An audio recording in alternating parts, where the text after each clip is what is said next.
1, 2. If you do a pod and you want to receive feedback, that's when you create a sub-podcast that we call Wacky Willy Wednesday. That's when I read emails from you about things and I avoid the ones that I think are too serious. Hello and welcome to the Footy with, what is this? Wacky Willy Wednesday. Wacky Willy Wednesday. Which you just coined. And I don't like. Now, of course, Broden, this episode of The Footy is brought to you by the TAC. Stop kidding yourself. If you drink, don't drive. A message from the TAC. We've got some important emails here this week. The first one coming from Sam, who writes, "Where have all the bald AFL players gone? I can only name Steele Sidebottom, Camden McIntosh, Tom Mitchell, and Aiden Johnson," which is true. But none of them even play anymore. They all play. Tom Mitchell hasn't played in years. He played weeks ago. Aiden Having Johnson. seen a bit of men's country footy recently, I can report that the proportion of bald players is much higher than in the AFL and more representative of general public, particularly in the resis. Are we witnessing the end of bald AFL players? As a proud bald bloke, I have a theory that cheaper, more socially acceptable hair implants will mean that soon there will be no bald players left. Discuss. Well, it used to be a massive choice. Gary Ablett used to shave his head and Chris Judd did because it was like aerodynamic, right? No, he went bald. Oh, I thought Gary always used to say that it was a choice. Look at look at him in the grand final, and his hair is thin, right? Mate, very thin, which is fine. If you and have his thin father hair, was a great. bald man, but he just kind of kept it. Yeah, right. I always thought it was a cool aerodynamic thing to do. It's not. Chris Judd, I think that what you are saying is true. There is a correlation between good AFL players, particularly GOATs, and being bald. And that Brisbane guy who shaved his head and then they won. Yeah. What's his name? Kai Lohmann. There you Kai go. Lohmann. He had like really long blonde hair and we didn't know who he was in an ad. Why did he shave it? Don't know. It's groovy. I think I saw that he actually had a haircut booked and it didn't go as he liked, so he just got rid of the whole thing. Oh, wow. Okay. Which Yeah. I've done before. Who are the players now in the league? Yeah. And it's fine if they, whatever makes you feel happy.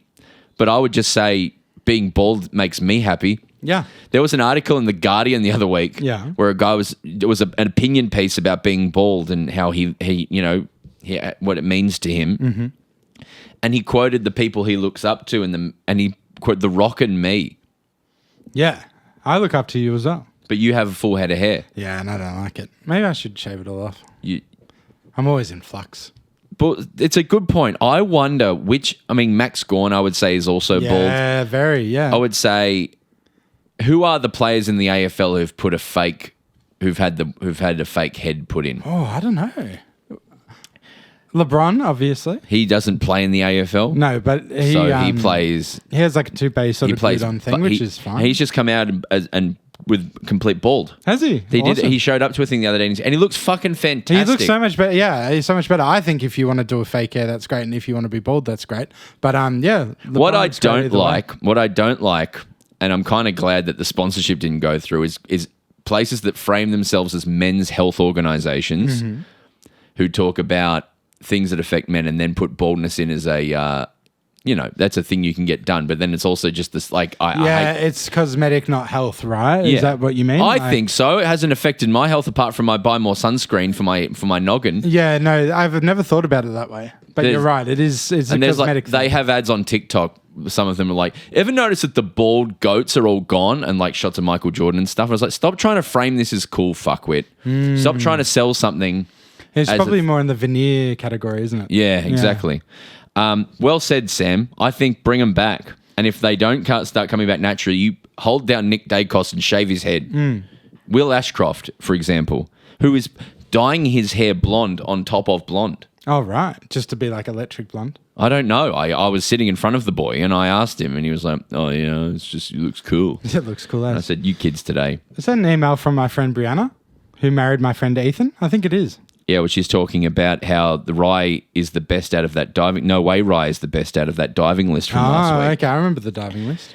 This is just an opinion from Brianna, and I want to put an end to the diving discussion because I don't give a shit. All right, why is that? I give more of a shit about stuff like this email from Damon, who writes, "It's been brought to my attention by the lovely marketing of Facebook that Subway has a new sub." the all-new barbecue bacon-loaded SubDog. Should I Google it? Seeing as Tom is a dog connoisseur, I think it's only fitting that you stop everything and review this abomination. So when I was in New Zealand, I went to Subway to get Mark a Subway. We get it, mate. You're well-travelled. And they had, oh my God, and they had 3 special hot dogs over there in New Zealand at the moment at Subway. And they looked fucking awesome. This doesn't look great.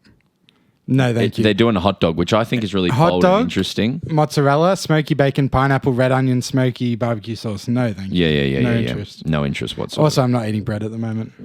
Yeah, so you'd have to just get the dog. Yeah. Time to get back into the Premier League, Broden, writes Harrison. After hearing about how upset Broden was at Tottenham sacking Ange and how silly of a move that was, I think Broden should break the singular code that binds all football codes from a nation together and switch teams. 100%. So I'm now supporting Notts Forest. Of course. Because and their fan base hate him. They're like, Why? oh no, because they sacked like a week out from the season starting Nuno, their coach. Who was like good? Yeah, he's good. They're all good, right? It's just they have one shitty season. And it's so different to AFL in that there's teams who are, like Notts is more of a team that's fighting to not be pushed down to Champions League. Yeah. And, so their metric of success is very different to Tottenham's metric of success. Yes, sure. But I think it's great. I like him I'm glad he's still at an EPL team, and I like that he's getting it done, and I'm very excited about it. And I feel like I will get a Notts Forest. I was going to say, can we go to a Notts Forest game in the UK? But it's up. It's not London. But we are going to the UK in 2 weeks, so we could definitely check it out. No, but it's nowhere near anywhere we're going, is what I'm saying. Sure. But we could get a train. No, stop trying to find a way. And this is another one from Scott who writes, another year, another NBA 2K release, which is, for me, while it might not reach the levels of Tom's love of RuneScape, it seems to be bro's favourite video game, which Correct. It is, and I hate it at the same time. I've not played solidly since 2K16 as the series increasingly aggressive tactics with microtransactions. Yeah, of course. Microtransactions is the awful thing. However, it seems this year's game is getting rather good reviews. Scott, as I sit here, there's no way I'm playing it. I have no time in my life for anything, let alone this game, and it does suck. How do the they life release out one of me. every year, Broden? What, is it major updates to the gameplay, or is it just a few extra players every year? The business model is a new game every year, and every year they come out and go, it's all new, and then you turn it on, and it's exactly the same. Yeah, it must be many skippable years. They do city builds, and people put years and years and lots of money into these players, and then they're completely irrelevant. And because because you play online, everyone leaves. Everyone will have left 2025 and gone to 2026. So it'll be a bit empty. So if you want to play online, and also if you really put in the hours early on, you've got a chance to stay level with the best ones. You can become good. But it is hell. It's utter hell. And there's years like the 2019 game or 2020 game. I had such a wonderful time in. Yeah. And Joe and I used to play every day, yeah. and have great COVID adventures playing 2K, but I can't keep up anymore. Yeah, sure. And you got to pay to avoid the grind, which I hate. Yeah, I really hate.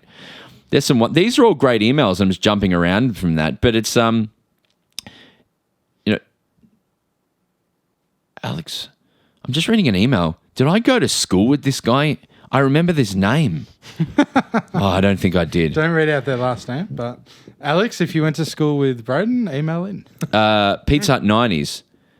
I'm sorry, but your Pizza Hut La Porchetta timeline is incorrect. Pizza Hut in Australia kicked off in 1970, and they franchised across the country from that point. And La Porchetta started expanding at least in the 90s, because I remember going to Clayton La Porchetta in the late 90s. But that's what you said, because I had it the other way around, remember? I thought La Porchetta was the old one and Pizza Hut was the new one, and you were like, no, it's actually the other way around. Yeah, this person's agreeing with you. I think they are, Adrian. I think, Adrian, you're agreeing with me. Yeah, because you said exactly the same thing. You said the original La Porchetta was in the 70s, but it didn't start franchising till the 90s, which is what Adrian said.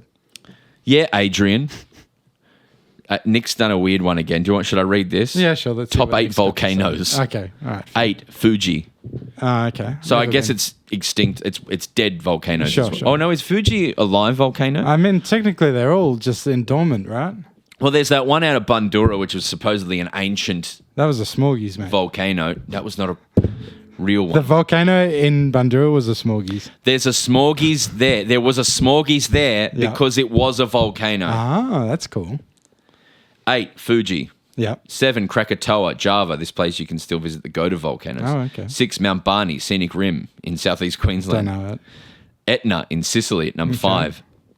Agung or Agung in Bali. Oh, yeah. Taranaki in New Zealand. We were just there. Ventu in France, and then number 1 Rinjani in Lombok. Oh, nice. We've lost the plot. Broden, before we end this great episode of Wacky Willy Wednesday, it's time for a new segment from the TAC, Who is Kidding Themselves, brought to you by the TAC. Stop kidding yourself. If you drink, don't drive, a message from the TAC. Now, I've always thought this, but I think the game on Saturday between Gold Coast and Brisbane just reminded me that I think you're kidding yourself if you don't realise that Josh Dunkley is the most underrated player in the AFL. He has been a top 10 midfielder for probably 10 years straight now, and he does not get the media attention. He doesn't get the plaudits. He's so fucking good. If he's playing a defensive role, I think he had 18 tackles on the weekend.